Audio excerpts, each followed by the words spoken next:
வணக்கம், இது crime time. நான் மகாலிங்கம் பொன்னுசாமி. கஜா புயல் பாதிப்பால் மன அழுத்தத்தில் இருக்கும் விவசாயிகள், தொழிலாளர்களின் நிலையை நாகை மாவட்டத்தில் நடந்துள்ள தற்கொலை சம்பவம் வெளிச்சம் போட்டு காட்டியிருக்கிறது. கடன் வசூல் விவகாரத்தில் அதிகாரிகள் மிரட்டியதால் பெண்ணின் கணவர் தற்கொலை செய்து கொண்டதற்கு என்ன காரணம்?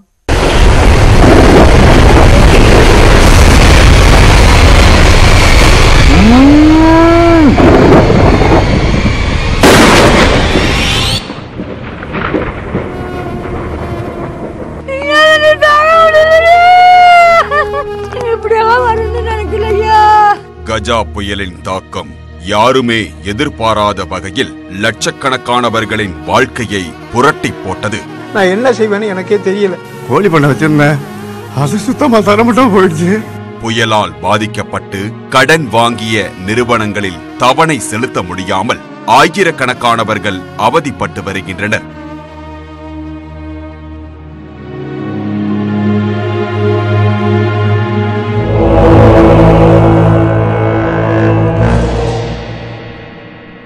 டிசம்பர் 26ஆம் தேதி மாவட்ட ஆட்சியர் சுரேஷ்குமார் விடுத்த அறிக்கையில் கடன் வாங்கியவர்களிடம் வங்கிகள், சிறு குறு மற்றும் நுண்நிதி நிறுவனங்களில் தங்கள் வசூல் நடவடிக்கையை 6 மாதங்களுக்கு நிறுத்தி வைக்க வேண்டும் என உத்தரவிட்டார். ஆனால் கள ஆய்வில் தனியார் நிதி நிறுவனங்கள் மாவட்ட ஆட்சியரின் உத்தரவை மதித்ததாக தெரியவில்லை. உத்தரவை மீறிய செயல் ஒரு உயிர் போக காரணமாகியுள்ளது.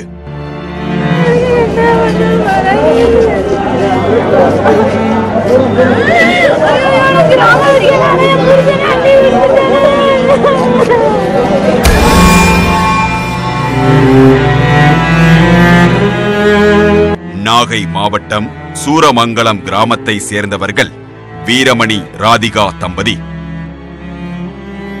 கடந்த 5 ஆண்டுகளுக்கு முன் இவர்களுக்கு திருமணம் நடந்தது. குழந்தைகள் இல்லை. வீரமணி விவசாய கூலி தொழில் பார்த்து வந்தார். திருவாரூர் அடுத்த வாழவாய்க்கால் பகுதியில் செயல்பட்டு வரும் கிராம விடியல் சுய உதவிக்குழுவில் ராதிகா உறுப்பினராக உள்ளார். அந்த குழுவின் உதவியால் IDFC நிதி நிறுவனத்திடம் கடந்த 5 மாதங்களுக்கு முன் ராதிகா 30,000 ரூபாய் கடன் வாங்கியிருந்தார். கடன் தவணையை முறையாக செலுத்தி வந்துள்ளார் ராதிகா. இந்த நிலையில் 2018ஆம் ஆண்டு நவம்பர் 15ஆம் தேதி வீசிய கஜா புயலில் இவர்கள் தங்கள் குடிசை வீட்டை இழந்து அருகில் உள்ள சமூக நலக்கூடத்தில் வசித்து வந்தனர். வீடு மற்றும் உடைமைகளை இழந்த வீரமணி, ராதிகா தம்பதி அரசு வழங்கிய உதவிகள் மூலம் தங்கள் வாழ்க்கையை நடத்தி வந்தனர்.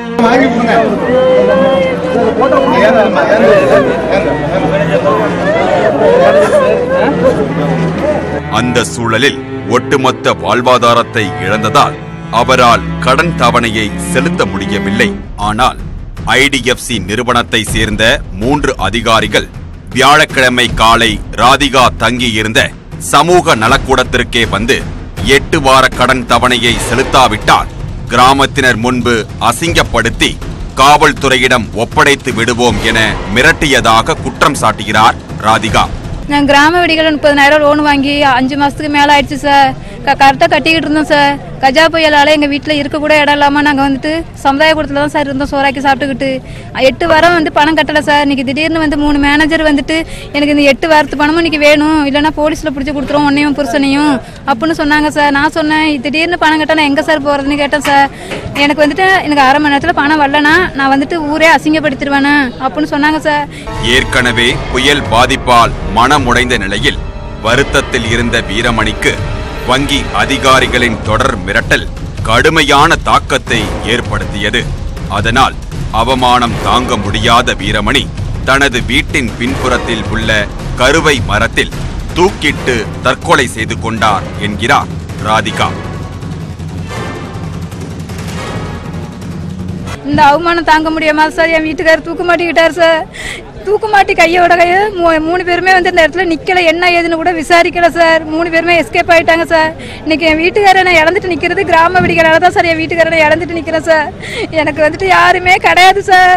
எனக்கு கல்யாணம் ஆகி 5 வருஷம் தான் ஆகுது, குழந்தை கூட இல்லை சார். எனக்கு அந்த என் வீட்டுக்கார் பேர் சொல்லிட்டு வச்சுக்கிறது கூட எனக்கு இன்னும் இப்போ யாருமே கிடையாது. நான் நடு ரோட்டில் நிற்கிறேன் சார். நான் வந்துட்டு எனக்கு நியாயம் கிடைக்கணும் சார். தகவல் அறிந்த வலிவலம் போலீசார் வீரமணியின் சடலத்தை மீட்டு திருவாரூர் அரசு மருத்துவமனைக்கு அனுப்பி வைத்தனர். கஜா புயலால் நாகை, திருவாரூர், புதுக்கோட்டை மாவட்டங்கள் அதிக அளவில் பாதிக்கப்பட்டுள்ளன. இந்த மாவட்டங்களில் சிறு குறு மற்றும் நுண் நிதி நிறுவனங்களிடம் கடன் வாங்கிய விவசாயிகள், பொருளாதாரத்தில் பின்தங்கிய மக்களிடம் அந்த நிறுவனங்கள் கடன் தவணையை கேட்டு மிரட்டுவதாக கடந்த டிசம்பர் மாதத்தில் பெரும் அமளி ஏற்பட்டது. நிதி நிறுவனங்கள் ஆட்சியர்களின் வேண்டுகோளை புறக்கணித்துவிட்டு வழக்கம் போல் தங்களது வசூலை தீவிரப்படுத்தி வருகின்றனர் என குற்றச்சாட்டு எழுந்துள்ளது. கஜா புயல் பாதிக்கப்பட்ட மக்கள் வந்து வரி வசூல் பண்றதையும், இந்த மாதிரி தொண்டு நிறுவனங்கள், கடன் வழங்கின வங்கிகள் கடன்ல வந்து திருப்பி வாங்குறத வந்து குறைச்சிக்கின, அதை வந்து மக்களுக்கு வந்து சாதகமாக இருக்குன்னு கலெக்டர் வந்து அறிவுறுத்தல் கொடுத்துருக்காரு. அதையும் மீறி இந்த பகுதியில் வந்து இந்த கடன் வசூலை பண்ணியிருக்காங்க. அந்த மன உளைச்சலால் இந்த உயிரிழப்பு ஏற்பட்டிருக்கு. நான் என்ன கேட்குறேன்னா, இந்த மாவட்ட நிர்வாகமும் தமிழக அரசும் இந்த பாதிக்கப்பட்ட மக்களுக்கு வந்து கடன் வசூல் பண்ணுறதை தடுத்து நிறுத்திக்கணும். அவங்களுக்கு வந்து கடன் வசூலில் வந்து தள்ளுபடி பண்ணணும். அவசியமாக இந்த மாதிரி விஷயங்களில் வந்து உயிரிழப்புகள் ஏற்படுறது வந்து தவிர்த்துக்கிறதுக்கு இந்த மாதிரி நடவடிக்கைகள் உதவமாக இருக்குன்னு நான் கேட்டுக்கொள்கிறேன். இந்த ஒரு வீரமணியோடு முடிந்திற போது தொடரக்கூடாது என்பதற்காக தான் அன்றே இந்திய கம்யூனிஸ்ட் கட்சியின் சார்பாக முதலமைச்சரை சந்தித்து நாகையில் அவரிடத்தில் கோரிக்கை மனு அளித்து இந்த விவசாய கடன்கள், சிறு குறு தொழிலாளர்களுடைய கடன்கள், மீனவர் சமுதாயத்தினுடைய கடன்களை தள்ளுபடி செய்ய வேண்டும் என்று கோரிக்கை வைத்து இன்றைய வரை நடைபெறாமல் ஒரு சூழ்நிலை இருக்கிறது. அதனால் இன்றைக்கு வீரமணி இறந்துவிட்டார், மீண்டும் வேறு எந்த மணியும் இழக்க கூடாது என்ற ஒரு நல்நோக்கத்தின் அடிப்படையில் அரசுக்கு இது ஒரு கோரிக்கையாக சொல்கிறோம். உடனே இதனை போல ஒரு நிகழ்வு நடைபெறாமல் இருப்பதற்கு இவர்களை பாதுகாக்க வேண்டும் என்பது இந்திய கம்யூனிஸ்ட் கட்சி வலியுறுத்தது.